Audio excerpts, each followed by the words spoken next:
You know what? This is crazy. Hello. Hello. Um, is it live now? I can't believe I can't believe that. I think I kind of started. You know what? This is crazy. Hello. Hello. Um,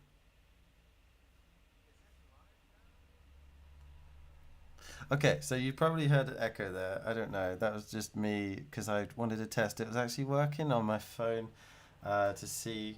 Something seemed a little bit shady. Um, that's why I sent out a poll saying like, is it working? I just felt like no one was there with me, so I'm just gonna kind of start again.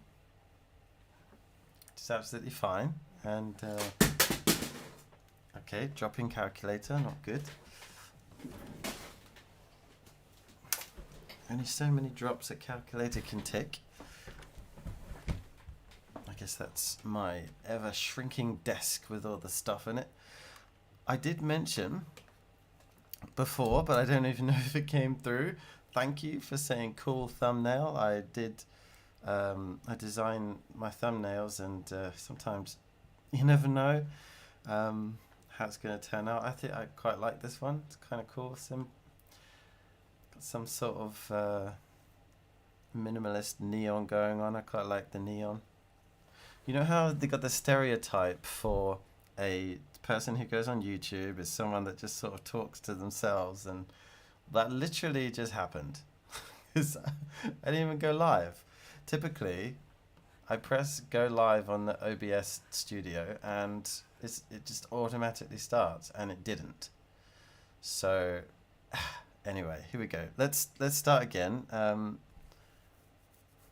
don't know if anyone's in here, but I think it's working now, so I'm going to just get rid of that.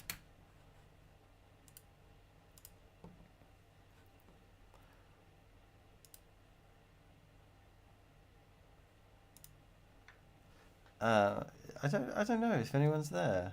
It says two people. Is HA in the chat? Are you there? I kind of hope so. I know that Math Explained can't make it today because of well, life, should we say? Um, which is a shame. So I thought I would go solo because I know there was a request to do this topic, and this topic being, say, I'll keep that. This topic being useful for GCSE, and well, let's start off again. Let's start from the beginning and go through my spiel from earlier. And even if you're not here live, which would be kind of nice, but it's not like it's a real life lesson. You can always watch the replay. So let's start again. So today we're going to look at circles and tangents, and the whole idea is that the shocker of the 2022 that was mentioned in the Discord came about they talked about circles without a center at 0, 0, which is a bit strange for me. So I went ahead and looked at the same document, the GCSE specification, and I found the A16 note that says that at GCSE we must recognize and use the equation of a circle with a center at the origin. So, I mean, we're not saying that people are not like foolproof. Like, you can make a mistake, especially when humans are involved, right? So they make a question and they think this is really boring because there's an origin at 0, 0, and we've done all the questions we possibly can without it looking too similar. I don't know. Let's just not get too carried away with our imaginations. And they come up with a question that doesn't start at 0, 0. So I think it's good to have a quick look at how it works past the x squared plus y squared business, and why it's x squared plus y squared and nothing else. It says here, look, find the equation of a tangent to a circle at a given point. So the semicolon there that separates the two means that the sentences are connected. Okay, so we're not talking about a separate sentence that says find the equation to a circle, which is separate to the definition of the one that has an origin at what's at the center of the origin. Thoughts. We'll leave it at that. So over here, in this lovely, beautiful box, we have the more general expression of the form of a circle. We have a center, as it says here, at AB, and visually over here we have that circle. We can define any circle, I suppose, by the center point, and then how far it spreads out from the center point, known as the radius. And so this is where the important variables of this circle equation are. Constants, but things that could change. And this is how it runs. If the center is AB, then little known is, I suppose, the fact that if you have AB, the negative A and the negative B get added into the brackets here. It's got to shift away. This is only going to touch very gently upon the idea that the center is somewhere other than 0, 0. So don't get too overwhelmed by it, in a sense. Just look at it as a slight interest in case it goes down there. But it can only serve to better help your understanding of the circles, I think. It's not terribly difficult as a minor extension. So you can imagine the GCSE typical 1x squared plus y squared equals r squared is simply where a and b are 0. So if we had 0 in there, you have x minus 0 all squared plus y minus 0 all squared equals r squared. And you just don't need to write the minus 0, and that's why they all go from the origin. It makes it quite nice, x squared plus y squared. However, if you do want to shift it, you'll notice a couple of things, a couple of rules, and in the next few questions we'll be looking at how those rules play out, and you'll get a better idea for how they work. So let's dive in. Got some questions here. You can have a look ahead and see that some of them are missing bits, but that's fine. I'm going to add it as we go. Testing out a new program from Samsung. It works amazing on the tablets. Oh, absolutely the best thing there is. But on the PC, there are some restrictions of functionality. So I'm going to add these little squares in every now and again. But if you do want to work ahead, just assume that there's probably supposed to be one somewhere. Okay, let's get going. Fun. And that's been rubbed out as well. Before we start, that's super useful. That's not 3 space 2, that's 3 root 2. Yes. I'm sure you're all looking at that thinking, oh yeah, I spotted that one. Okay, the equation of the circle with a center 0, 0, brilliant. The GCSE that we're used to. Okay, 0, 0, and a radius of 3 root 2.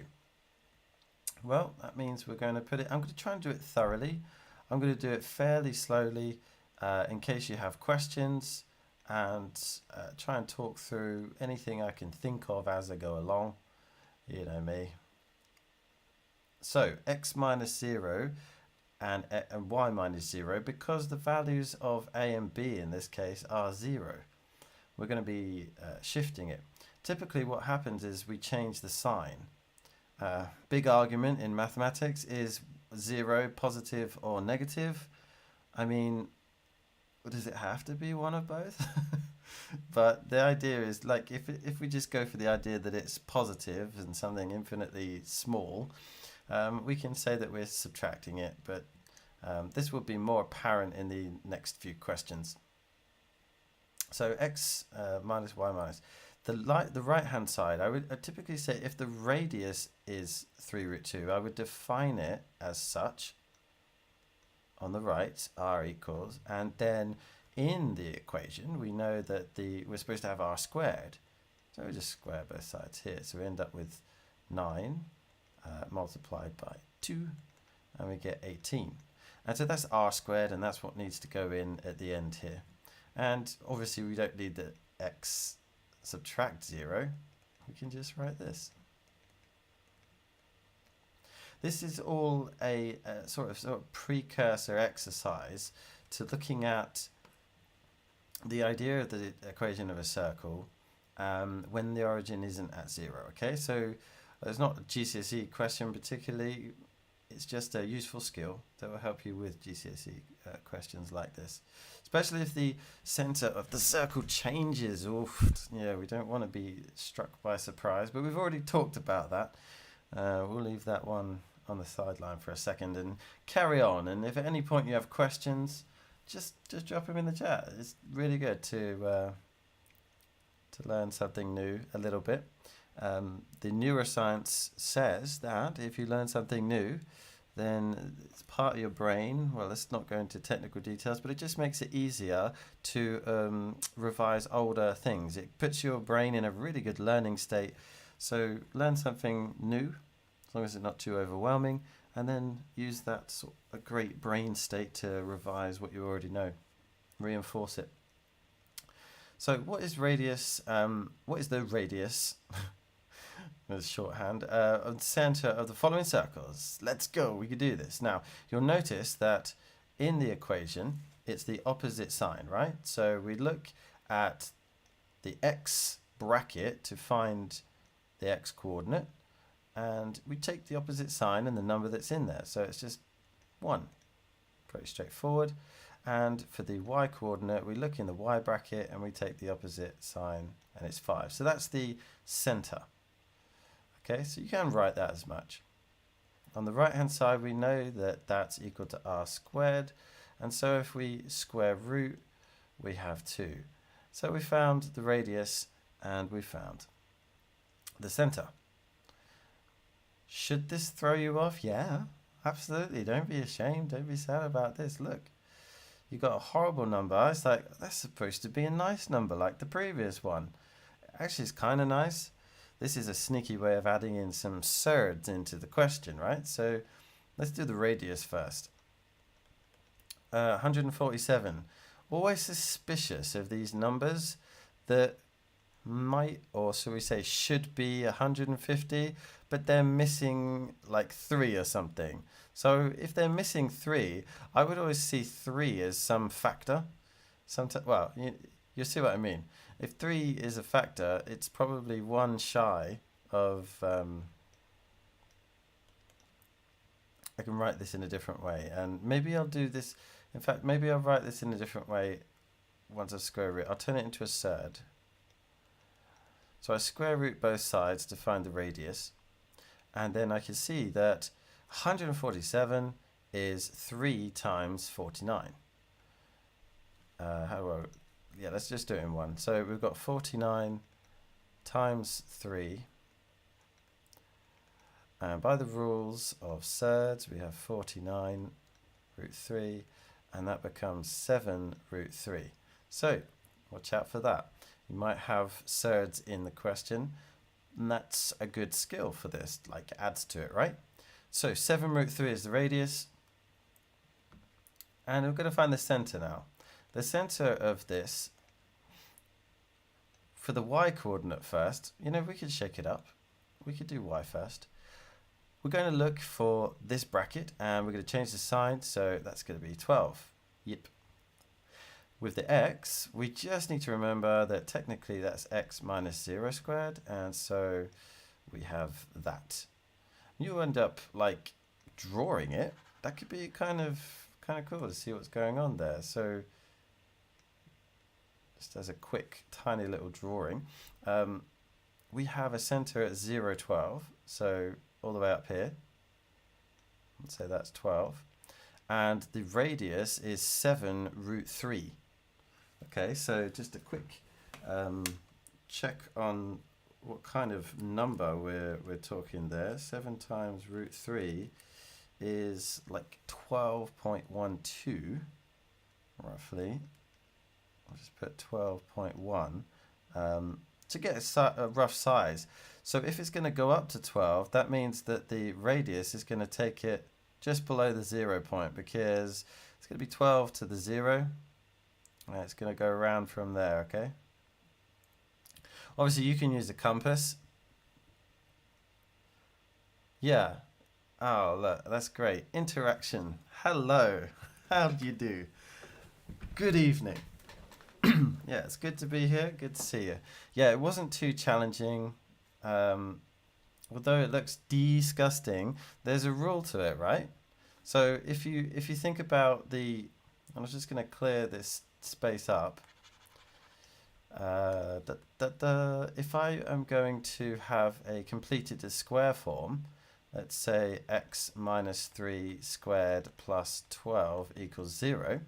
If I completed the square and it looks like this, how do I find the coordinates of the turning point? I remember very similarly that it's the opposite sign of what's inside this bracket, so that's 3, and exactly as we find it on the outside, 12. It's kind of similar, isn't it? You've got like this little rule that you have to remember, and that's the end of it, really. Past that, you just have to visualize what's going on with a little diagram.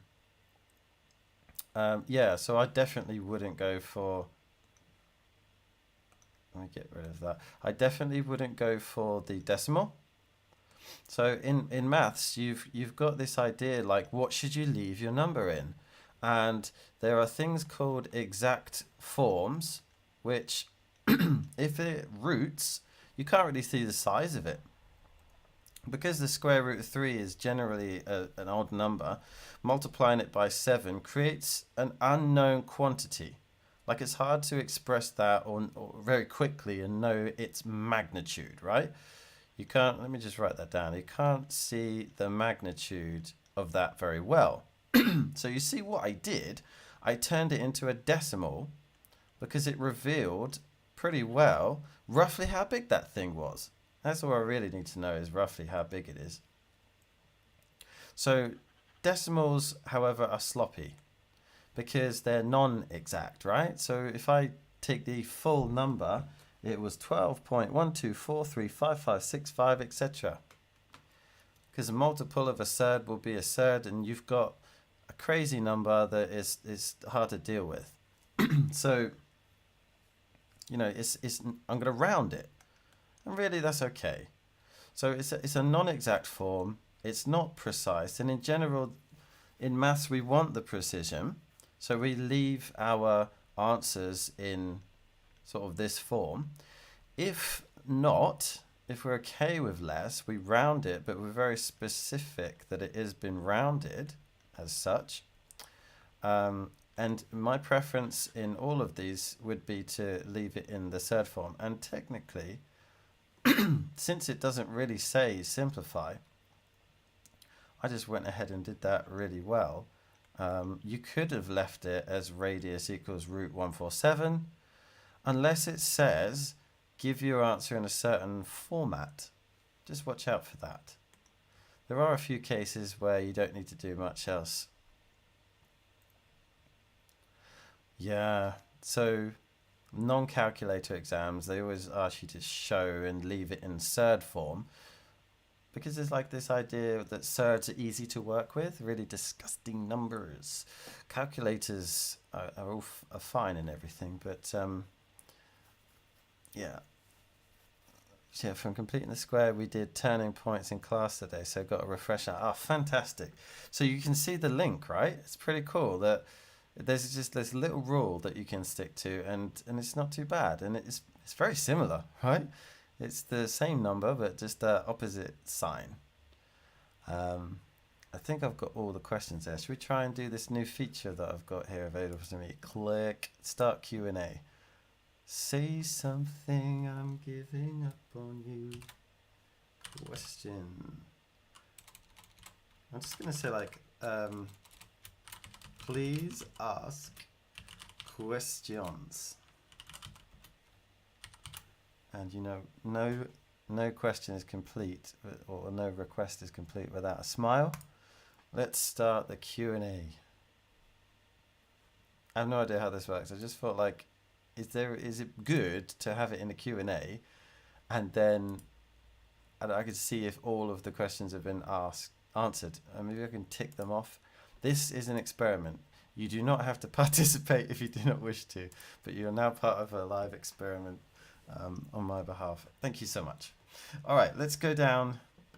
As I said, you can see ahead quite a bit to some of these questions. And we've got a few pages of questions, actually.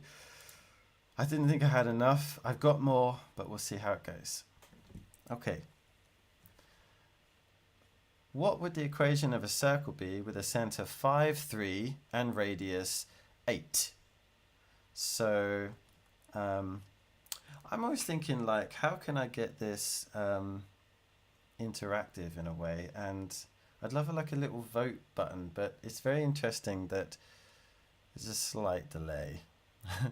Testing, 1, 2, 3. Was that a question? No, I have no idea how Q&A works, I'll be honest. Feel free to ask a question just for the hell of it and call it a question. I will answer a question if you wish. Be silly if you want to. I can only say I won't, you can ask it and maybe I'll answer. I'm generally quite an open book. What would the equation of a circle be with a center 5, 3, I ask you? If you were there in front right now and I was working one-to-one, I would say, give me the answer there. And it would be about your learning journey. But hopefully just now you're thinking in your head and you've got something. So we remember the format, right? So we know that the x... Should we do the next question? Yeah, do you think? How would you answer this one? You can do this one. Let me leave it open for you. So we got 5, 3. The question is, how do you write that in chat? Because you've got to do the squared. Are you crafty with the squared? I know some people can do it on their phone.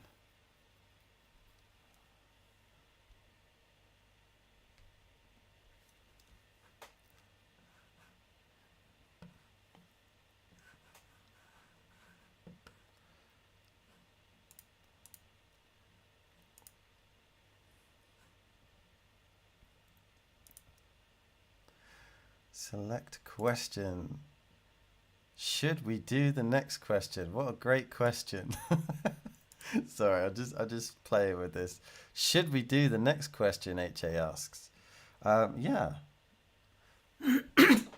As I said, like, there's this whole thing that you can do, what is it? It's like typing on the internet to do a squared. It's something like x squared would be x hat 2, and I don't like it, I'll be honest. There's this other thing that you can do it by, whatever your button is for 2, if you hold that down and then a little menu comes up and you see like this little squared that you can click instead. At least I can do that anyway. I don't know if you could do it. There you go. I'm not the biggest fan of that. So let's see if you're correct. It's always good to have a go first. X minus 5 squared. Some people think, oh, is it always plus? Yep. Minus 3 squared equals, and radius being 8, we want radius squared. Oh, forgot to do the radius bit, huh? So if the radius is 8 and we want radius squared, so we're going to have 64 in there. Excuse me, I need to drink something. Can't see it.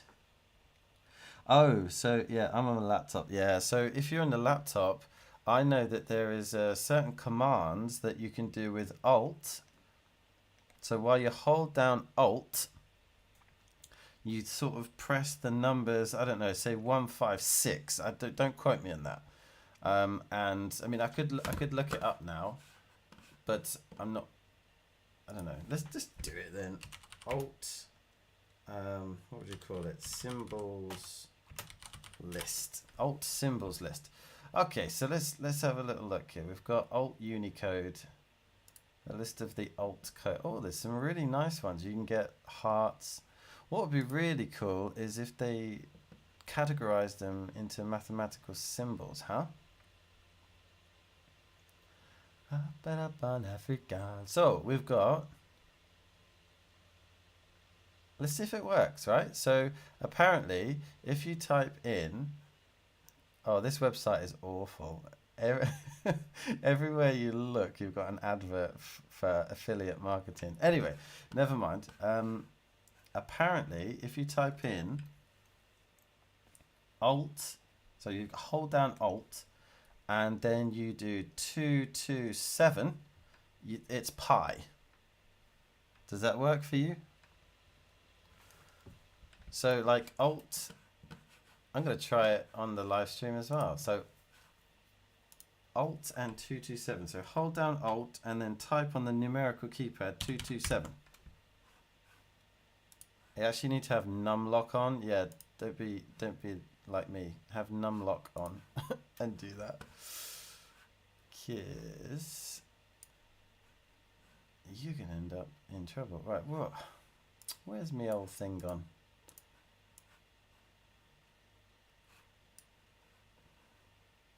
We want that. Where's my stream?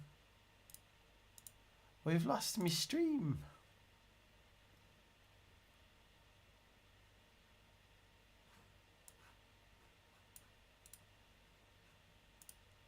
Oh dear, that's not good. I hope nothing's going too wrong.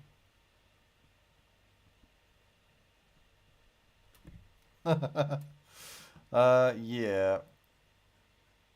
Yeah, it's live streaming. Here we go, come on. Still be live streaming. No, maybe I've stopped my live stream. Maybe I'm in trouble.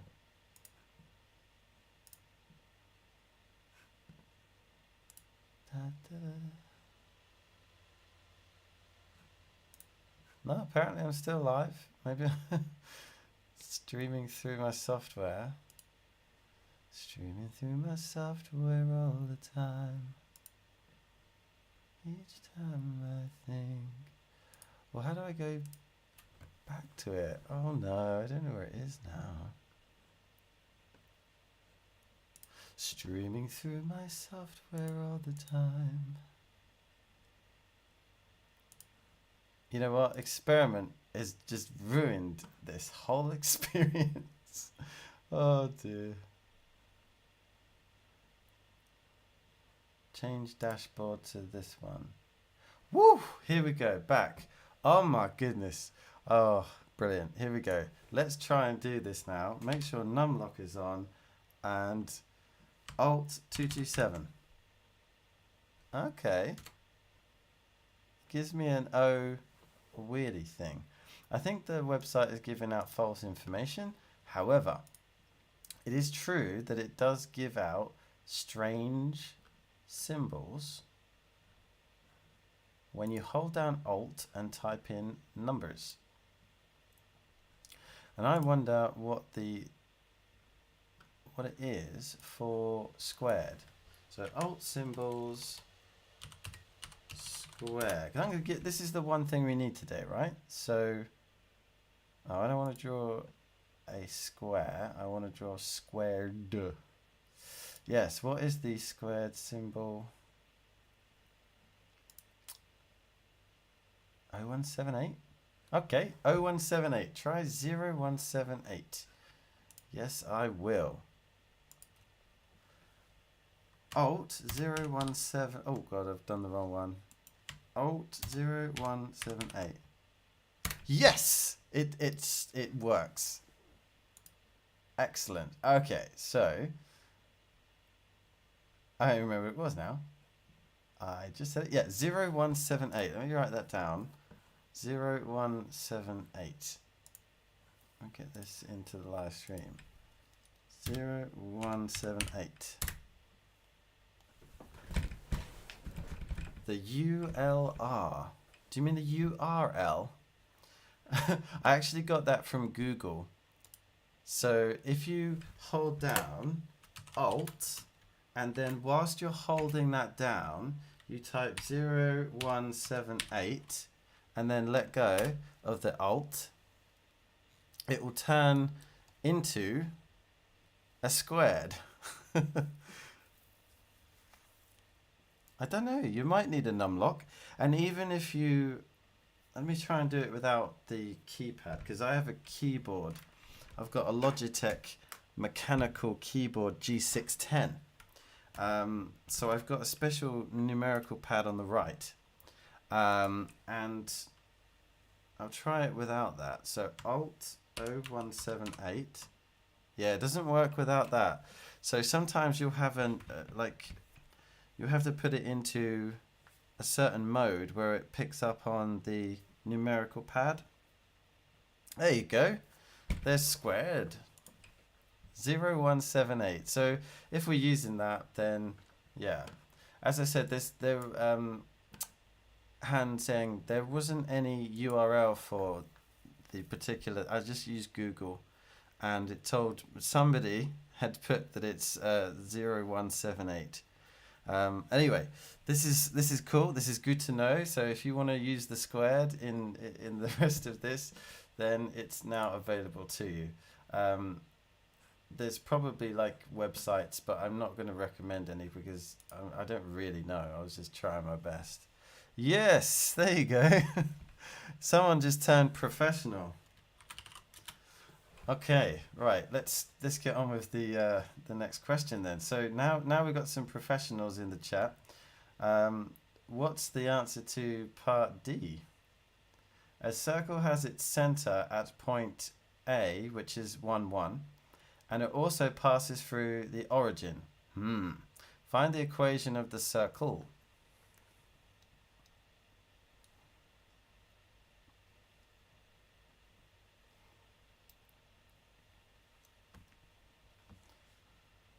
This one requires a little diagram, I think. This is, I don't know. I don't want to be just sort of waiting too long with the sort of a silence, but I'm happy for this one for you to suggest in the chat before we continue. And I say it needs a diagram in a sense because it doesn't tell you what the radius is. It gives you a clue as to where it is, like a relationship. Says it goes through the origin. It doesn't mean that the center goes through the origin. It just means that the circumference goes through the origin.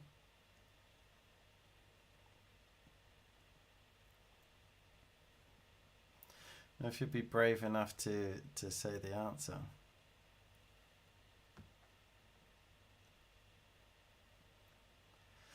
Yeah, so the radius is not actually 1, interestingly, I don't think, but we can prove it to ourselves. We can. Yeah, exactly. Yeah, so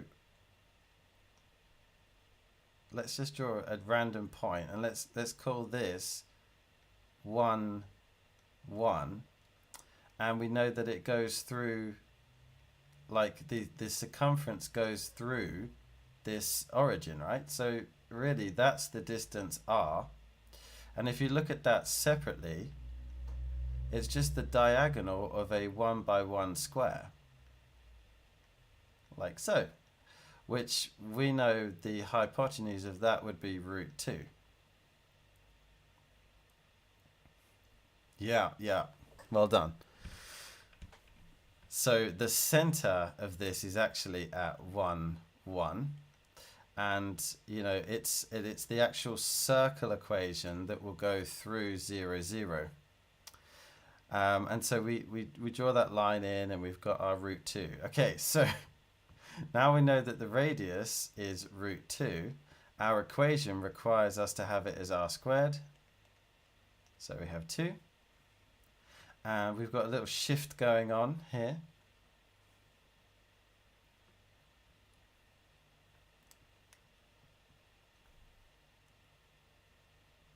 Kind of waiting because I know it's not the quickest thing to write using the Alt 0178, and it's not even the best number to remember, but best of luck.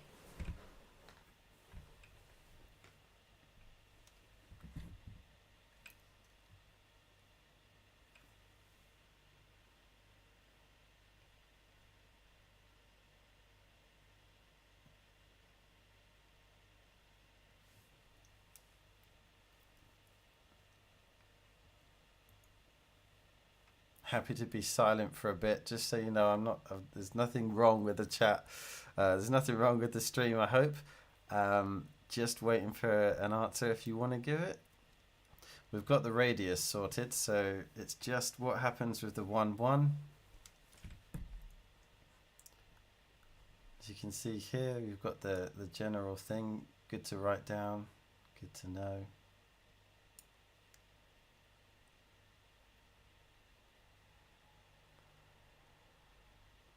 And I know also that you can move on to question 1 here if you like. Why did I call it question 1? Well, I don't know. It's kind of question 2, isn't it? But if you want to move on to question 1, feel free. I'm still going to hold out on an answer for D. Just love to see it. Because if you're trying to do answer to D right now, you're not going to be able to say, hold on, wait, I'm nearly done, because you're trying to type it. I get that. I also feel like I should put a time limit on this. I'm going to give it till 7:58. And then we shall be moving on. And if you get it before then, you are a mighty fine person.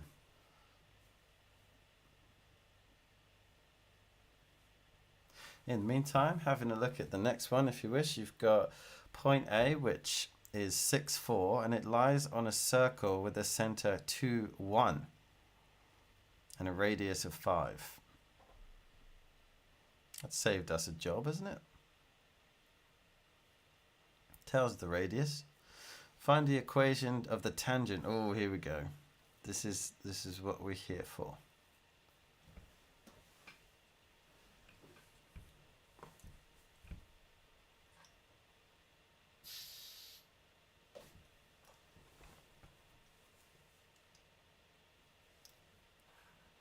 Actually super surprised that no one's put the answer up for it, but it's cool.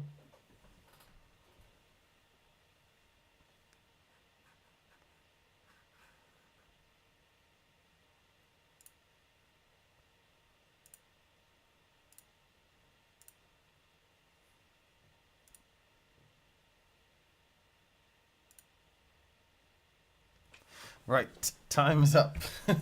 Time is up. I've been a patient man. I've been patient. So if we're going to put this into the format, the center, sorry, is +1, +1. So x subtract 1. So we just change the sign from positive to negative. And then we've got y minus 1 all squared equals 2. And there we have it. There's the equation of that circle. Useful to know. So now we've come to the end of the questions that are about getting used to the center being somewhere different than the origin. We're going to move on to some of the actual questions now, which is finding the equation of the tangent at a certain point. Okay, so leaving that slightly available. A tangent. Can we draw tangents? Can we draw tangents? Well, I'll tell you one thing I can't draw is a straight line, because I tried this before. Look, it just goes wonky up to the left. It's confusing, but what I do is I'll like edit. And same for the left. Okay, not too bad. It's playing ball. And I was thinking I can draw this circle separate and then just move it about. Wow, it's supposed to give me a proper circle, and it tried to compliment me by putting exactly the mess that I drew. So if we've got a point A, 6, 4 lies on a circle with center 2, 1. So we've got 2, 1. Let's say there's the center. In fact, we've got to take it off that mode, otherwise we're in trouble. That's the center 2, 1. And it goes 6, 4, so it's there's about 6 there roughly, and 4 should be a lot further up there. We can move this roughly on. It's only for this one I want to sort of do something a little bit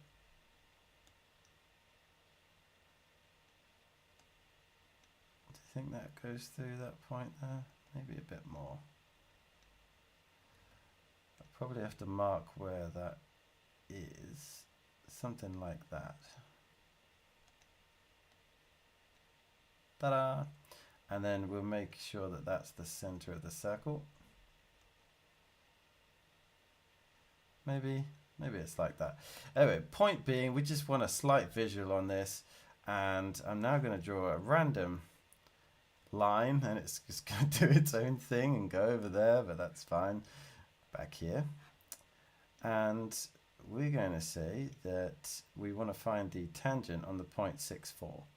Tangent is where it just touches it, right? So we change color. We're talking about just that point there, that one single point. Oh, got to put it back off of this mode, like that. Okay. Somewhat clean, somewhat useful. We'll see if this is any good later, but you know, sometimes it's good to draw a wee diagram, and technology is not always the best place to draw it, but hey. Software I'm using is Samsung,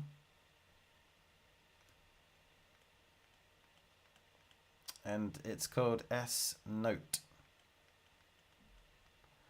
And Samsung S Note is pretty good. It's pretty awesome.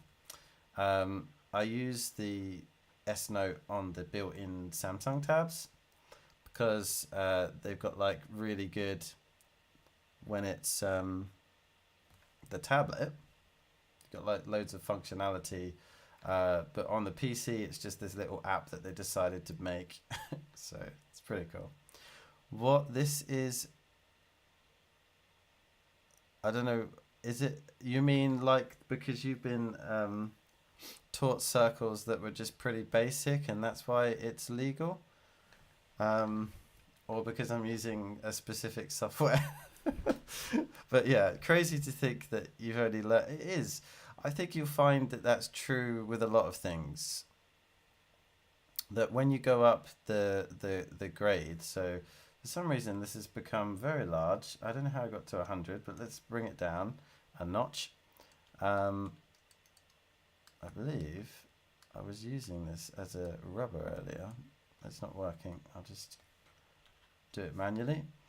So as you go up through the grades, so you've got GCSE, you go to A level, and then you go to university, there's always this increasing of complexity. So they give you a very broad understanding at GCSE, and then that at A level gets more detailed, and then at university it's it's pretty coloured in, and then I guess you're going to do your masters, you're going to do your PhD, and well, funny enough, masters and PhD, they get more detailed, but they're just sort of smaller. PhD, you're an expert at something very defined, but they don't want to overload you at a lower level, and it makes sense. There's many examples of that happening, and especially with physics, I would say. I have lots to say about this, and not now, I would say. So where are we at? Point A, 6,4, lies on a circle, which this we're supposing is 6,4, right? With a center 2, 1, okay, roughly, and a radius of 5. So we're saying that the distance up here is 5. Find the equation of the tangent to the circle. The question being, is the radius even needed in this question? Perhaps, and perhaps not. So let's have a little look at how I would do this one. So we've got a couple of things. Usually this goes from the origin, which is 0, 0. And when you have the 0, 0, it's quite straightforward, because the point 6,4 is actually literally 6,4. In this case, slightly different. All we have to do is remember that if you have the radius and then you have a tangent, that they are perpendicular. And that 90 degrees means that the gradient of the radius, which we'll call the gradient of r, Mr., is, when multiplied by the gradient of, what do you call it, the tangent t, -1. Okay, or another way of saying like the negative reciprocal, right? Because no matter what these two are, they have to go to 1. And the way to get any number to 1 via multiplication is to multiply by its reciprocal. By implication here, it's a -1, so we have to change the sign. So, Mr. times mountain equals -1. Let's proceed. We first of all need to find the gradient of the radius. Thankfully, we have 2 points. We have the 6, 4, and then we have 2, 1. And we're going to give ourselves a merry little triangle because it's coming up to the holiday season, yeah?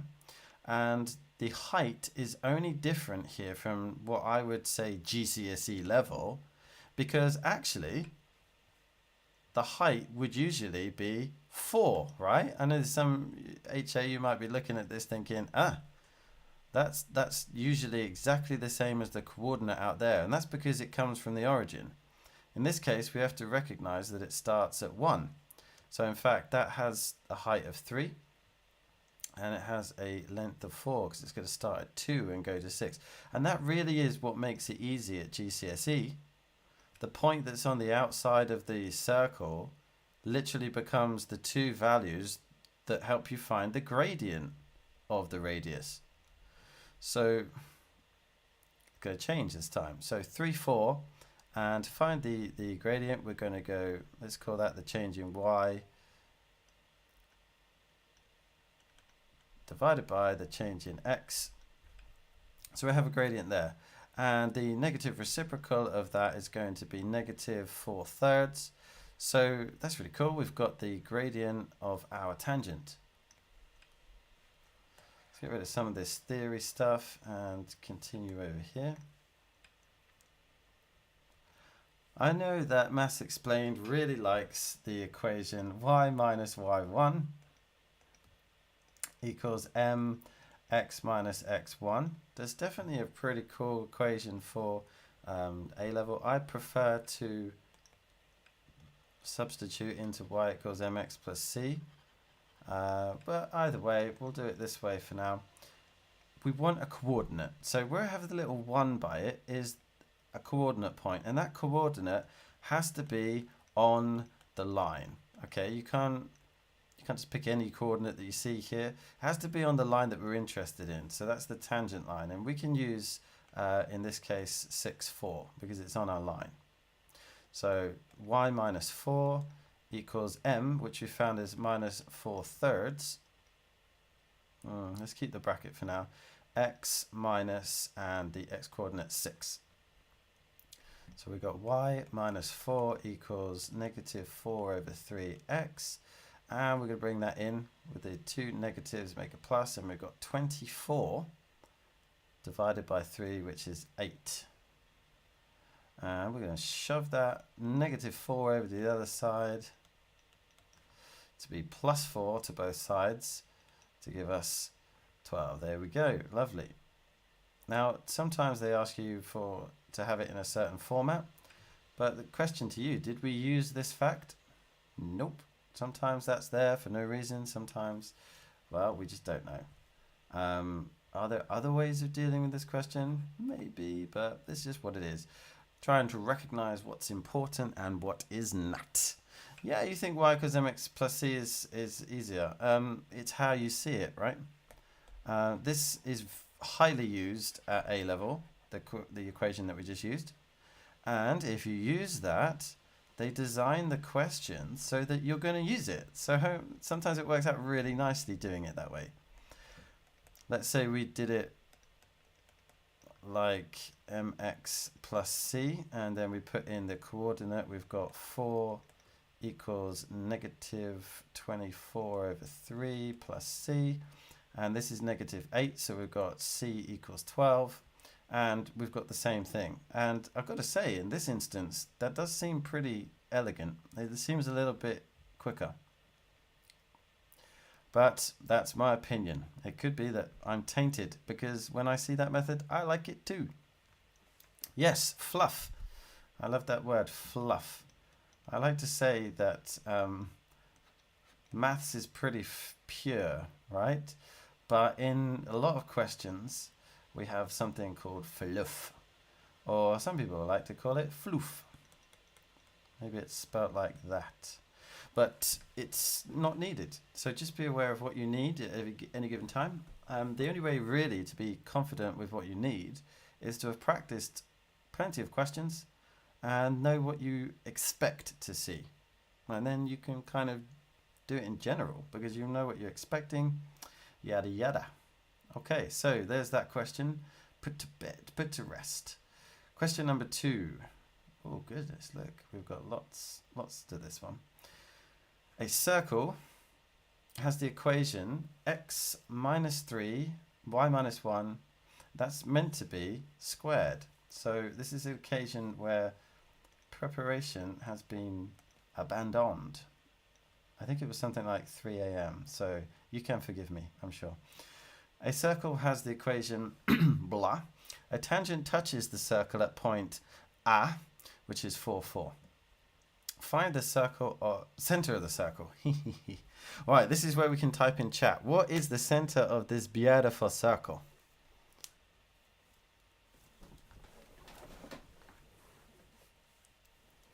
Did you ever watch a Twitch live stream and like always wonder what it's like to say, type in chat? Now I'm that person. That's kind of cool. I'm enjoying myself. What would be the center of this circle? C'est la question pour toi, pour vous, pour les autres.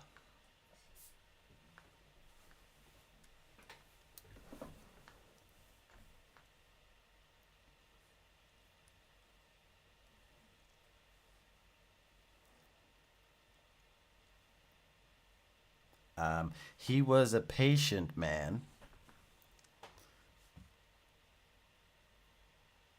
I've got to be less patient about this though, because time's a ticking, and this is only a coordinate, so it shouldn't take too long. Oh, you're going for it. You're absolutely going for it. No, I'm just asked for the center of the circle at this point, but let's do the radius. Why not? R is equal to, well, we don't know, but we know that in here, the 10 is equal to R squared. Yes, yippers. Okay, so the center of the circle is definitely 3, 1.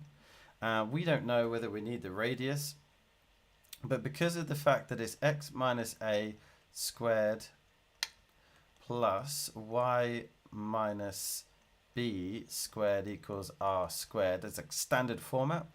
We know that r squared is representative, 10 represents r squared, and so we have root 10. Can root 10 be simplified? Yay or nay? Can root 10 be simplified? I should try and be using this question thing. I'm going to do a poll instead. Here we go. Can root 10 be simplified? Boom. I'm going to ask the community. I'm not going to answer myself, because that would be giving it away.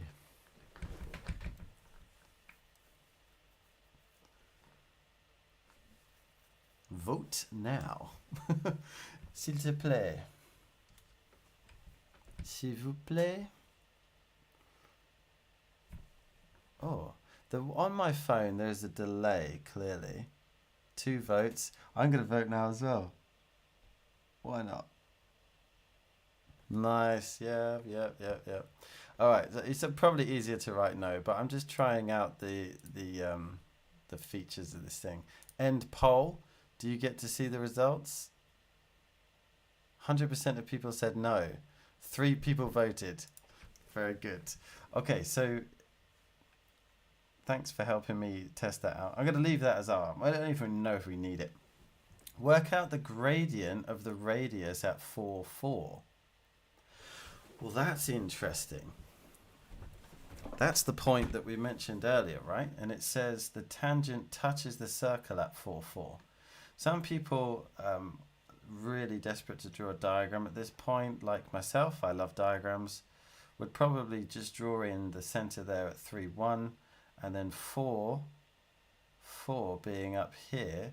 We've got a circle. In fact, let me put the special help to draw mode on. Drawing for dummies. It's not quite a circle, is it? Alright, there you go. Thank you. That's better. Oh gosh. What is this? Be more expressive in text or add emojis. What is this? No, go away, you. Oh, it's text. Yep, right. Got pen mode back on now. Thanks so much. Do we think that's roughly the center? You know what? We don't care. It's roughly right. I'm happy with that. I'm going to go back to blue pen now. So we've got space now to write in the center, 3, 1, I think. And we're looking at this point here. It's always that point over there, isn't it? 4, 4. On the top right. This poll thing is pretty cool. It makes it interactive. Yeah, no, that's nice. I like the poll. I was thinking of always maybe thinking of questions that would work with the poll. I just don't want to be sort of waiting for an answer, and somehow there seems to be a bit of a delay. But let's keep trying it in the future. Indeed. The other thing is having to type the question. So if I pre-type them, it's fine. Right, work out the gradient of the radius at 4, 4. So looking at this sort of a direction here, work out the gradient of the radius at 4, 4. Okay, fine, that's fine. I'm assuming then that it goes straight through that point. Absolutely happy to go with that assumption. I'll draw myself a lovely line that's very rebellious. Doesn't like to do anything near what I asked it to do. And I'm trying to edit the line to go where I want it to, but it seems to pick up on the points of the circle. I'm absolutely done with the PC version of this program. I'm sorry. Right, let's have a go at drawing that back on. There we go. So there is the line we're focused on. Again, we're going to draw this as a triangle, and that's how we're going to figure this out. 3, 1, 4, 4. And we have a distance of 3 and a distance of 1. The notation for calculus would say dy over dx. That's something very built into me to say, but and I will use it cautionarily here. The difference in y over the difference in x, 3 over 1 equals 3. So we've got, in fact, a better way of writing that. As we said, the gradient of the radius, which is 3. Okay, useful. And then part C, find the equation of the tangent at A. Be aware of the format because you lose a mark if you're not. And we're going to use what our previous section has sort of helped us. The gradient of the tangent is going to be negative 1/3. That's the negative reciprocal. And negative reciprocal goes into our favorite y equals mx plus c. We do it this way this time. It's a crowd pleaser, what can I say? And we're going to do at the point 4, 4. I love it when the coordinates are the same because life becomes more simple. Like you don't need to worry about which one goes where. And for this last bit, we're just going to have to add. So if we've got in thirds, yeah, so 4 in thirds would be 12 divided by 3. So 12 plus 4 is 16 divided by 3, which is 5 1/3, which I don't like. I'm just going to just say that it's 16 over 3 would be better. This is a good Place for fractions to show their head. If we were plotting this, we might want the decimal because we want to know how big the thing is, but it's not very neat when we put it into equation. So finally, y equals the gradient that we said it was, negative 1/3 x, and then plus 16 thirds. Let's put that in a box because we're proud of it, and it's an answer. The box has a handle. I don't know why. So there's a question that's very typical that I can think of as, in my mind, it's quite simple, but it doesn't have the center at 0, 0. It's still pretty simple. We've got the same idea. Looking at what changes, we don't have the center at 0, 0, so finding the gradient means we have to draw a little triangle. We have to draw a triangle, and I'm drawing with the mouse this time. Let me just draw it properly.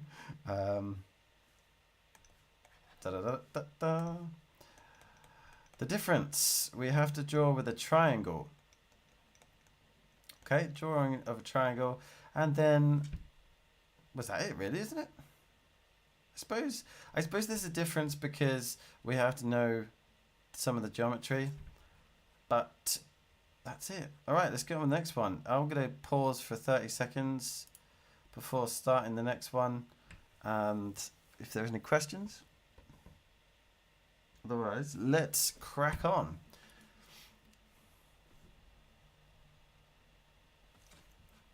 Yeah, let's do another poll. I'm going to give you time to think. Another poll. Okay, let's start a poll.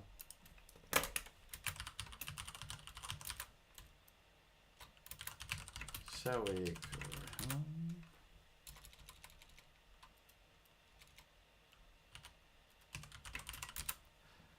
Where does that come from? That's like from riding a horse. Shall we crack on? Personally, I'ma vote in yes. Am I missing questions here? No, I'm not missing questions.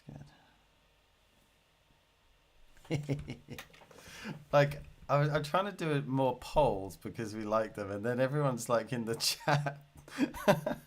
All right, so anyway, let's go. The circle, let me end the poll. Let me end the darn poll. The poor poll. 2 votes. Okay, not so awful after all. I'm going to end the Q&A as well because that wasn't going anywhere. Right, the circle has the equation this, and the point A lies on the circle. That means it's on the circumference. Find an equation to the tangent of A. So then, in the chat, what is the center of this circle? Whilst I amend the question. It should be squared.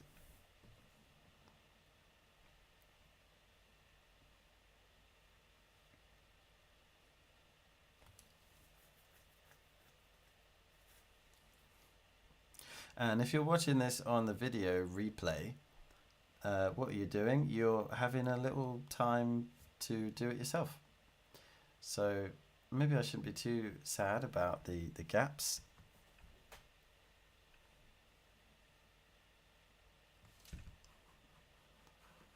Two, one indeed. Okay, I'm just going to change the old thing around there. So the center here is, change the sign to 1, and we've got, I'm not going to draw a diagram, okay, we can visualize this hopefully. 2, 1, and the point 1, -2 lies on the circle. So if you look at the x coordinates, you can see that the point is to the left of the center, and also it's higher than, wait, hold on, it's lower than the center. Okay, so you could draw a rough diagram, I suppose, just for fun. You can see the x direction is lower, and the to the left. Yeah, to the left, and then the y direction is lower. So it's probably more like that. Just to give you a heads up on that. Sometimes that could be useful to know. So we're going to find the equation of the tangent, which is this one here. So we'll start with the gradient of the radius. If you can get the gradient of the radius before me, 10 points to Gryffindor. And yes, the radiance, the radius in this question is 10. Good. Okay, the gradient here. So we've got the point, so we're going to draw a little triangle basically. And we do go from left to right.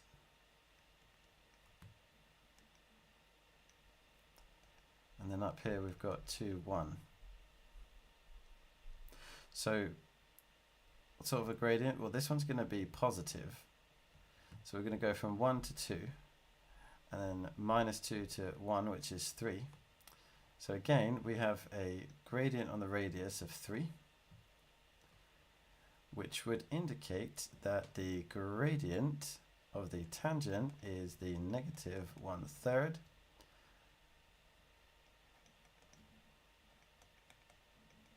negative 1/3 x plus c. We use a coordinate which is on the line, and we're given that point there, which is point A. Not the nicest of numbers, but we can deal with it. Now negative 2 in terms of thirds, how would I get 2 if I'm dividing by 3? That would have to be 6. So much easier to work without using a calculator. We're going to add 1/3, so we're going to be minus 5/3 equals c. So finally y equals negative 1/3. Yes, negative 1/3. And plus c, which we found was negative 5/3. Now here's where we have to be careful, because I feel like the last question I didn't do it properly. I'm just looking at this. I'm going to go back, because I didn't put it in the correct format, did I? So let's just not be sloppy, and let's do that quickly. Let's get rid of all of this jazz, and we're going to go from the equation that we put in the briefcase. I knew we had to keep it safe in the briefcase because we were coming back to this thing. Something deep down told me that this needed to be re-examined. So we want only the c term on its own. So we're going to have y plus, I don't see any problem with that. Okay. I do. I'm going to put the x first. So if I move the x, I add a third x to both sides. It's going to be 1/3 x plus 1y equals 16/3. Why am I putting the 1? It's just to be super careful, because it does say in here that there's some coefficient, b. In this case, b is 1, a is 1/3, and c is 16/3. La la. Right, now to write, we've righted a wrong, and now we're back to the question. All right. Is it not 3? Is what not 3? Yes, the gradient of the radius is 3, because that would be going 3 up and 1 across. But then the gradient of the tangent, I don't know where that word came from, tangent, is the negative reciprocal. So that's going to plop into there and end up being this lovely thing. We don't know what equations really are. That is a person. That is a mouth there, and it's open. There is a nose. There is an eyebrow. There is an eye. And there's a quiff hair. And they're singing. Fa la la. Anyway, I'm getting carried away. It's time to do the next question. Question number 4 is incomplete. So, what is he doing with his life, man? You can ponder this one, and I will find... Where would I find that from, though? Where would I find it? Where did I get that from? I prepared the questions. Was it from...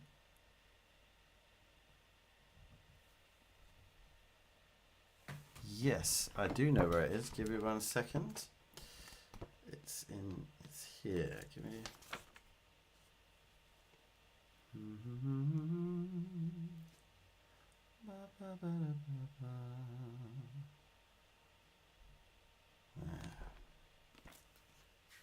Won't be long. Of course, I'm hoping to not be long, but y caramba.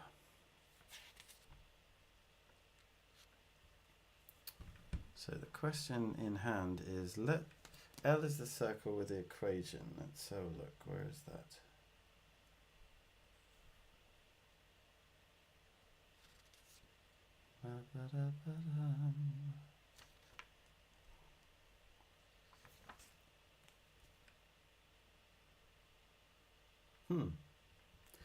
Well, I tell you what, we're going to give that one a skip, because I wouldn't want to assume what that was. And maybe I will find it again another day. But it's eluding me. So, never mind. We've got a lot of unfinished questions here. Let's try and find one that is finished. Let's take it from the other sheet. Let's take it from here. So this is a good question.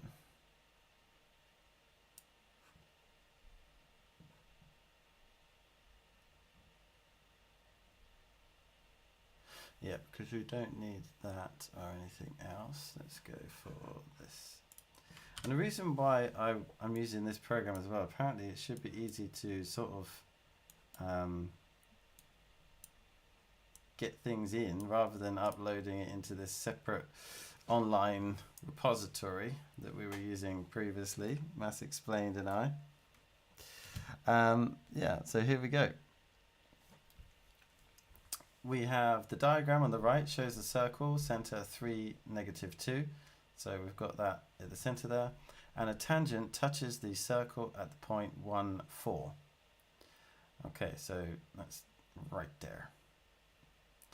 And we are to find the equation of the tangent.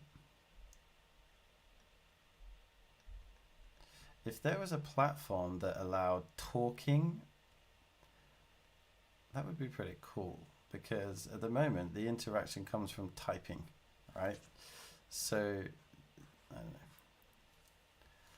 Let's have a go with this one. You can start this question, obviously. If you get there before me, write it in the chat, and you know, have the glory of getting there before me.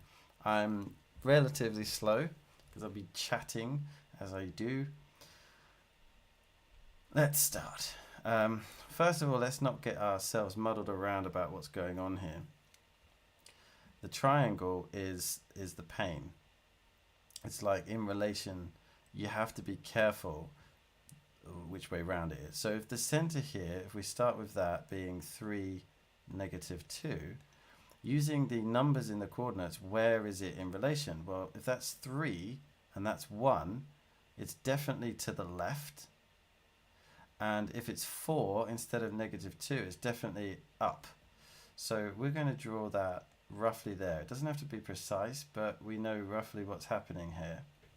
And therefore, the idea of what the gradient is, it's definitely a -1. So that already helps us figure out. And when we're doing gradients, we're always working from left to right. So we can see that from 1 to 3, we've gone across 2. That's positive. But 4 has gone to -2. So be careful. That's actually -6. Is it going to be the case that all the gradients here are to do with the number 3? I don't know, but my apologies if they are. So the gradient of the radius here is going to be -6/2, which is -3. Well, now it's a pretty done deal. It's pretty straightforward. We use the fact that seems to be used in every single question, that the gradient of the tangent is the negative reciprocal. If it's already negative, that means it's going to become positive, and the reciprocal of a number is 1 over that number. Okay, yeah, it's still working, just checking the live stream. Okay, so mt equals 1/3, fantastic. Put it into the y equals mx plus c, our favorite. And I'm sort of a non-calculator kind of guy, as much as possible. We've got the 0.14 that's on our tangent line, so we're going to be putting that one in. Well, this is how should we put that? So that'd be 12 over 3, so we could put it as 11 over 3, right? 4 can be written as 12 over 3, and we take away 1 from that. So y equals 1/3 x plus 11 over 3. Fabulous. You can multiply everything by 3, and there's nothing wrong with that. In fact, looks kind of nice, and that's why some people end up writing the equation like that, because the whole numbers are pretty nice. But you never know what you want to have it in, and it's good to be prepared. Oh, I can't even tell if you got there before me. We'll have to watch the action replay. The 3rd x plus 11 over 3. Yeah, fabulous. Fantastic work. Definitely got the same as what I did. So, yeah. Let's do one that's a little bit more sort of what we're used to seeing. Here be another one. Right, now the good thing that Maths Explained will love about this is that I get unlimited pages on this program. It's always a bother that we get the maximum of 3 on that online thing that we use. Okay, what have we got here? Wow, that really spreads. We've got another one. Let's go. Need a var on that. A var on that.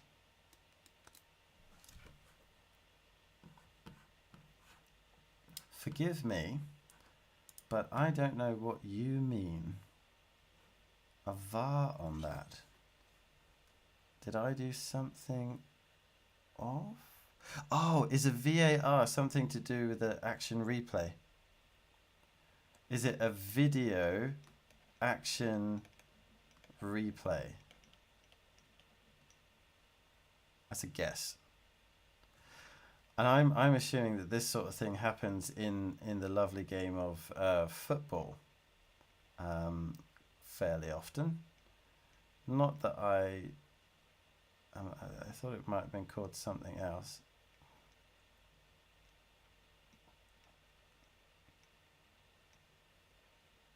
Well, I'll tell you what, I'll leave the question in the background. Is it video action replay? I thought it would be like a live action replay, like a LAR. I don't know. Let's get on.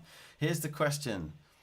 I'm going to say you can start. I'll start and we'll see who wins. Let's go. The diagram on the right shows a circle, center 0, 0. A tangent touches the circle at 0.42. Ooh, does it now? So it looks like that. You'll notice straight away that the numbers we use are the numbers in the actual coordinate there at the end. So it makes it really easy when it's at 0, 0. Find the equation of the tangent. Well, the equation of the radius is literally going to be, because we've already got our right angled triangle here, right? It goes across 4 and it goes down 2. And that's the really useful bit about it starting at 0. So we could say that our gradient is -2 over 4. If I'm right in saying that, just double check, goes across 4 down 2, yeah. And that would mean that we have a -1/2 gradient for the radius. And then we remember that really easy trick that we negative reciprocal. So in a lot of ways, we're really happy when the initial gradient turns out to be a fraction, because we know later it's going to be a nice number. Y equals 2x plus c.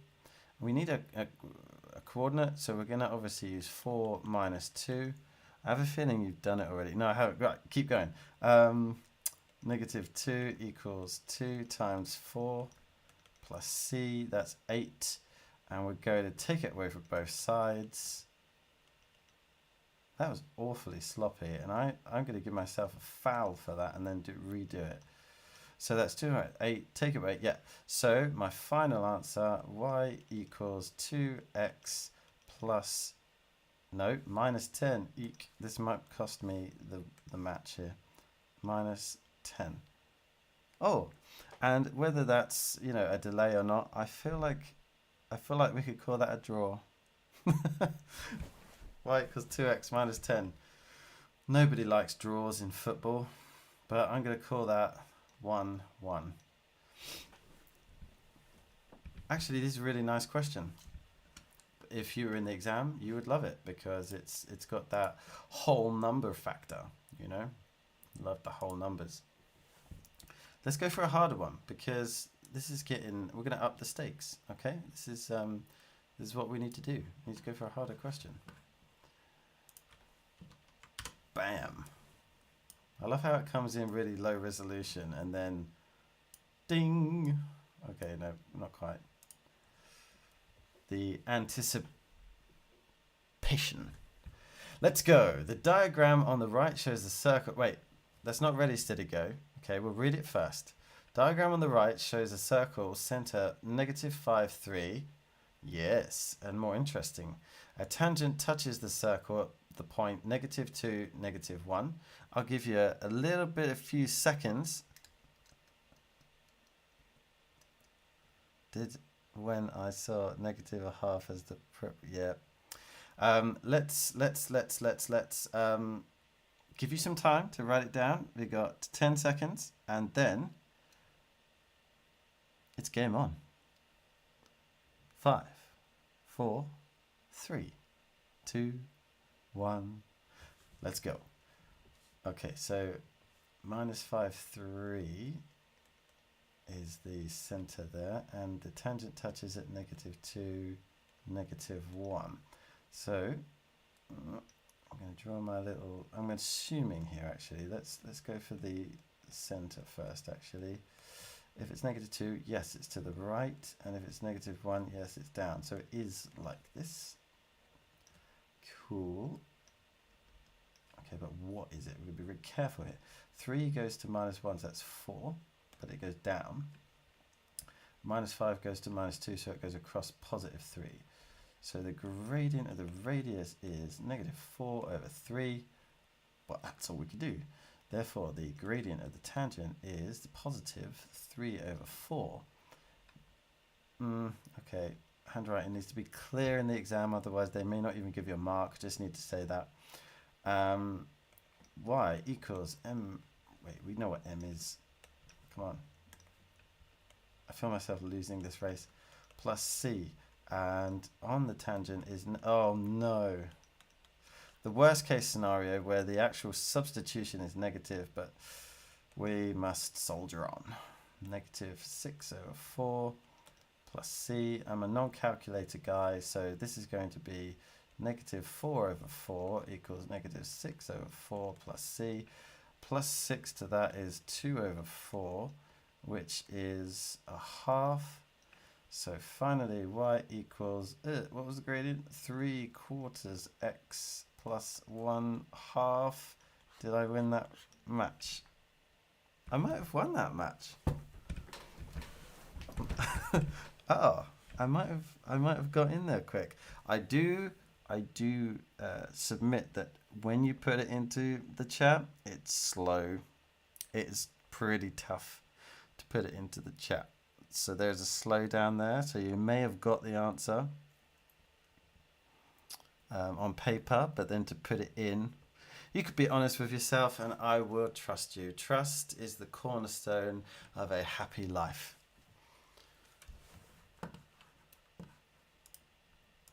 I should write some of these sayings down. I don't know where they're coming from, but they're good.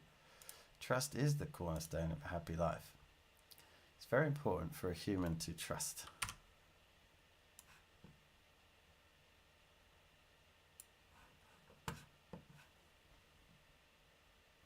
Okay, cool. I felt myself going a bit. It worked out pretty nicely for me. Um, I'm just gonna check we haven't done this particular one. We've done a few now, so that's 1439, and I think this will be the last one because time stops for no person. But we could take a few questions on the topic. I feel like we've done it pretty thoroughly though. There's not an awful lot to it. We've seen a gradient where is gradient like that, a gradient like that, a gradient like this, and like that. We've seen where the circle is, um, there's the origin. We've seen where the circle's over there, at the origin. Um, I think that's like a little person. So we've seen a few different variations. And I'm just a little bit sad because I thought I had those questions and I don't know where I got them from now. My only last shot is yeah, I'll post the other questions in the community. Good point. I'll find out where I got them from and then off we go. All right, because of the way the graph looked. Oh, all the circles? Oh, yeah, the previous question, totally. Look at it.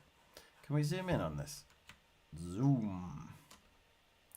Okay, so with this, like it's super important to probably not rely on the drawing, because what if it's like this even? And it's like, well, I'm looking for a triangle, dude. Come on. and that's like a slither. You can't really work with that. So my tip to you is you have to exaggerate the triangle for it to work, right? So we don't stick to the same proportions that the diagram might be drawn in. We exaggerate the triangle, and I'm just going to draw this again. How I did it, I said I'm going to start at the center, which is -5 and 3, and know that where I'm aiming to draw is -2, -1. I'm going to consider the x and the y direction in relation to it, and then whatever the distance is, I'll exaggerate it. So -5 at the center is going to -2. On a scale of things, -2 is to the right. And so don't just do a little bit to the right, go all the way to the right. But that's just a placeholder for now because we don't know whether it's going to go up or down. So I'm just going to put a little dot ready. And looking at the y direction, 3 has gone to -1, which means it's gone down. So if you want to draw arrows, it's gone to the right and it's gone down. And so that's perfectly reasonable place to do it. Even if it's not perfectly 45 degrees like this, it doesn't matter. It's just a representational diagram. Put it in for you there. And then we can draw our triangle and life becomes a bit more simple. We focus on the y's.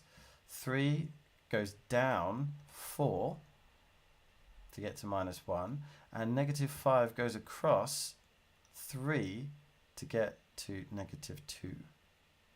And that's actually really important that it's negative. You write that.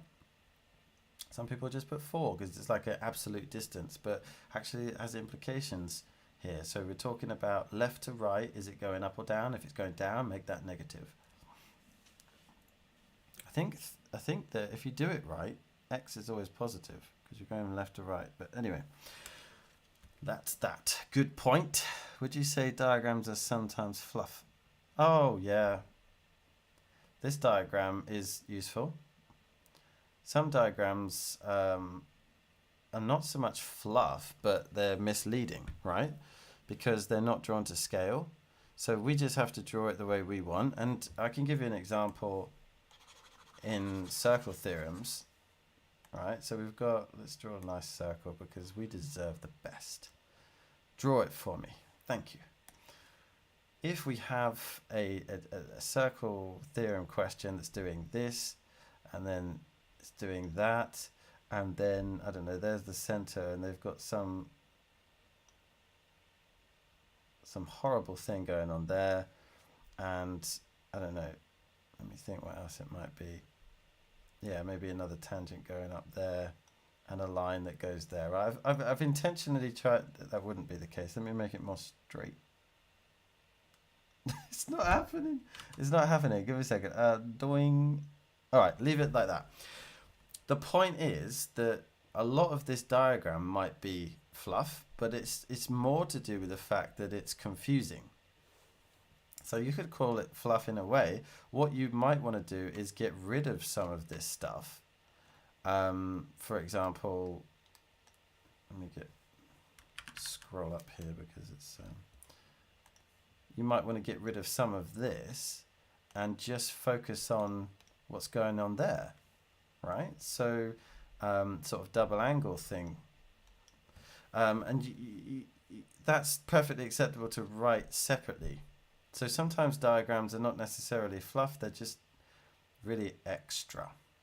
And I did go through some videos online where you had these sort of strange shapes that go through each other like this, and it's good to draw parallel lines because there's a lot on that diagram you don't need, and all then you really need is to draw just the parallel lines and focus on those two angles. So it can be fluff in part, but it's certainly much harder. It's still kind of used, but it's just harder to see. Right, last question. Oh wait, I just see this. Yeah, the post in your community. By the way, the progressive overload was great. I went through it before revising for my geography exam. Oh, very cool. If you've ever been to the gym, when you're, what we say, pumping iron, then the gym is a place where you learn all about this. And if you go in and you lift like too much at once, the problem is you end up doing yourself an injury. But then if you don't lift enough, then you're not going to gain like muscle at all. So there's like this perfect point where that's where you're capable of, and you need a little tiny bit extra each time you go. It's actually an interesting analogy to look at. So I'll tell you what I'll do with it. Let's say the overhead press. Overhead press is where you stand, and you've got this bar and you've got weight added on to each one, and you lift it over your head. It's like the most important way to tell how good you are at weightlifting. Is one of really good strength tests. And you go in 1 week and you could do 20 kilograms, and you can max out at around 5 repetitions. So you can do it above your head 5 times. And you want it to be pretty difficult to get to 5. If you go in and you can only do it 3 times, then this weight is too heavy and you have to go down to 18 kilograms. You need to make sure you can hit about 5 after a really tough. So what's the point of that? That's called setting the base. And let's say 20 kilograms is now our personal best. And then the next week we go in, you don't need to go and lift 30. We try 20.5 kilograms. And you'll probably be able to just bang out 5. It will be hard, but that will be your new personal best. And you may not feel it because you didn't get an injury. And when you get an injury, we call that Snap City, right? Because nobody wants a detour through Snap City, right? Because you can end up with weeks out and lose all your progress. But if you get an injury, not good. So we go up a little tiny bit, but actually did something. Next week you go in, you'll be at 21, then 21.5. I mean, sometimes you can go up by 1 kilogram.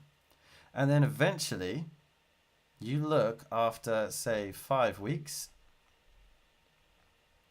and you're suddenly lifting 32 kilograms, or that's not an exact science.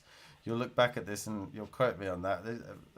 So you go in once a day, or twice a day. I don't know. You just say eventually you'll be really high up and you didn't realize it. And the whole idea of progressive overload is to continue increasing at manageable amounts so that after a decent amount of time of discipline and effort, you'll be so much further along than where you were before. Contrast that to always going into the gym and lifting 20 kilograms every week. What tends to happen here is your strength may even go down because your body gets really lazy. It learns how to be efficient. So if you look at the word efficient, it's a really fancy way of saying lazy. And you don't want that to happen with your maths. You always want to be challenging yourself at a very tiny amount that increases more and more so that you feel comfortable, and you're improving. But you see, improvement takes time. Okay, so improvement is not going to be a last minute thing. If it's going to be done in a healthy way, it takes time. So I call it balanced progressive overload.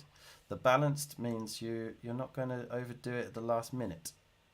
You leave something to the last minute, it's a chance, isn't it? You're taking chances. And you know why it feels so good for progressive overload? Because making progress is happiness. Like, it's the most, what should I say, the most reliable form to get happiness. The most reliable way of getting happiness. It really feels good to make progress. If you're not making progress, things are getting worse all the time. You can imagine it leads to not so happiness. Not so much. Should we do this last question? Let's do this last question and we'll come back to some of this other stuff to finish. So this is the final race of the day. We're going back to a diagram where the circle is at 0, 0. A tangent touches the circle at 3, 9. This looks like a very innocent question, and it doesn't know we're coming. So we're going to absolutely destroy the question. I'm going to start in 5 seconds, and best of luck to you. 5, 4, 3, 2, 1. Okay,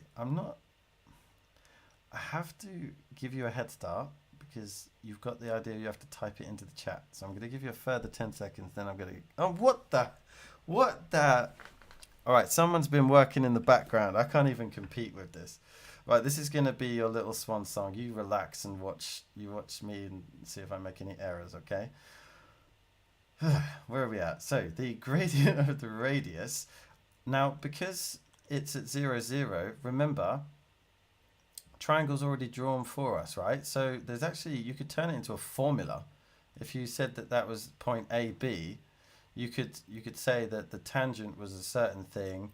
Well, sorry, we'll talk about the radius first. So it's going to be 9 over 3, right? And in other words, that's going to be B over A.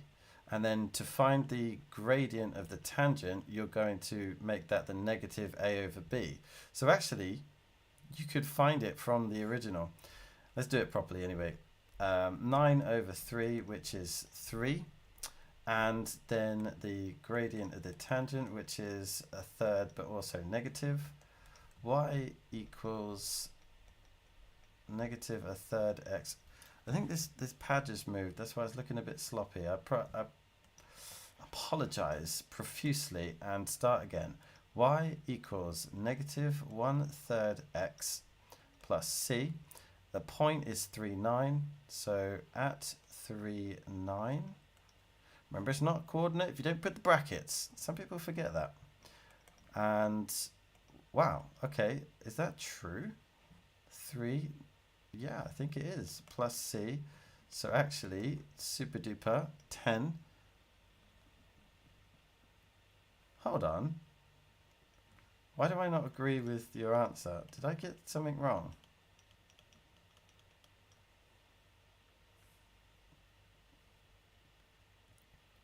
x is 3, so 3 times 1/3 equals 1.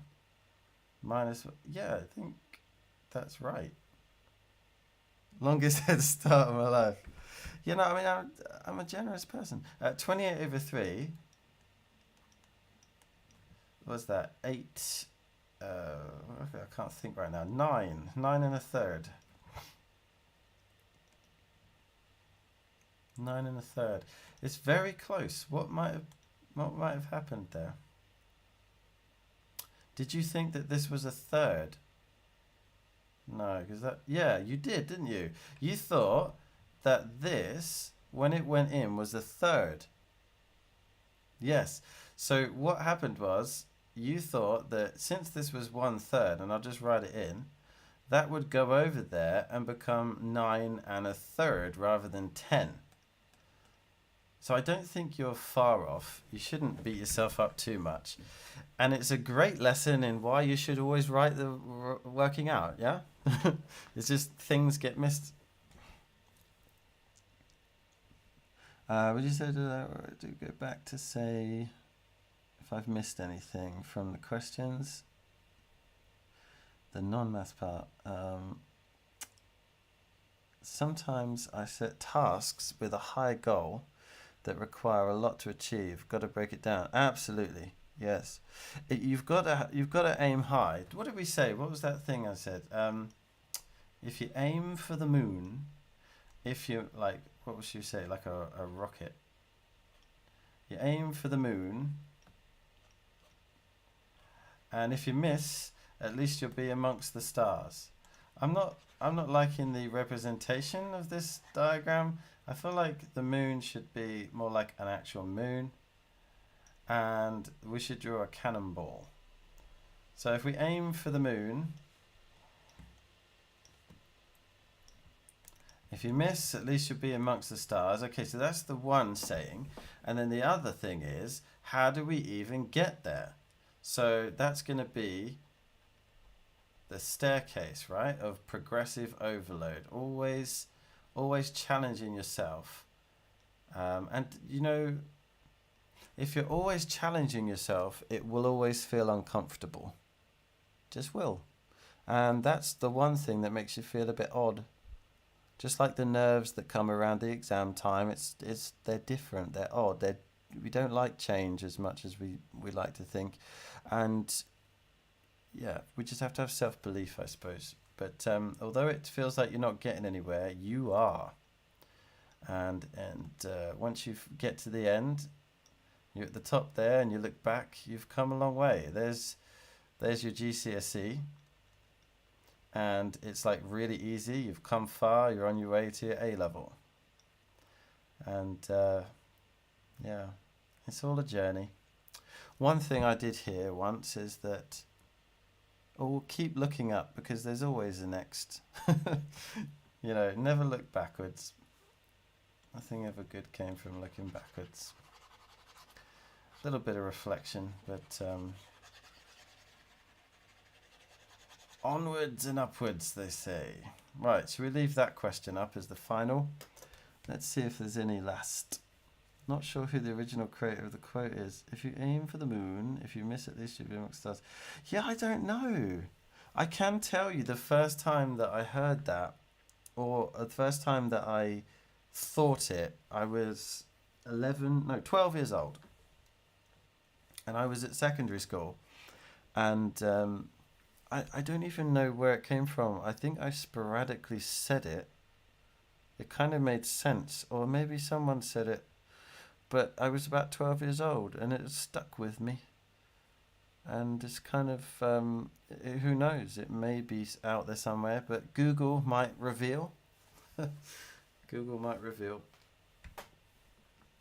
The very strange thing about it is, if somebody comes up with something, and it's totally original, how are you to know if it's already out there? You could come up with it in total isolation, and you did, by all rights, you know, work it through and do an amazing thing. We're talking about a theorem here, right? So maybe proving something or inventing something. But then somebody else has already done it. There's many different examples of somebody coming up with a theory or something across the world at the same time, claiming it for their own. Might be forces at work that we do not know about. All right, we're gonna pull the we're gonna put the stream to an end. It's been great helping out. I hope that has helped, because the plea for these types of questions went out into the Discord, and I was looking forward to going through them, because they can be a lot of fun, a lot of different skills, and hopefully that helped.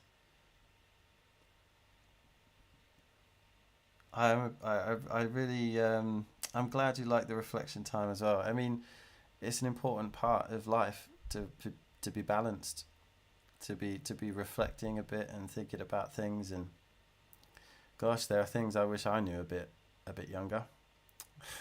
So help wherever I can. Shoot for the moon, even if you wish about the stars. Norman Vincent Peale. There you go. Oh, he perished in that. Do you want to know a creepy thing? You want to know a creepy thing, right? This will set you off wondering how old I am. But the guy, he perished. Should I say perished or passed away? In 1993. Now, not long after that, when I say not long, okay, this is relative term. It could be up to 10 years, or it could be less. But not long after that was the point when that saying came into my life. Maybe I was haunted by the ghost of Norman Vincent Peale. All right, anyway, I've had a blast, and it's time to say goodbye. Till the next time. I guess I'll see you next Tuesday, which is really rude, so I'll see you on the next slide instead. Eek, don't quote me on that one. Oh, that's very kind of you to share. Appreciate it. Hopefully, we'll have maths explained back in the chat next time, and looking forward to that. If you do have any suggestions for what you want to see, what topics, you just let us know in the Discord. Let me know in my community chat, in the community area, or in the comments of this video if you're watching like not live. Really happy to make something tailored to you.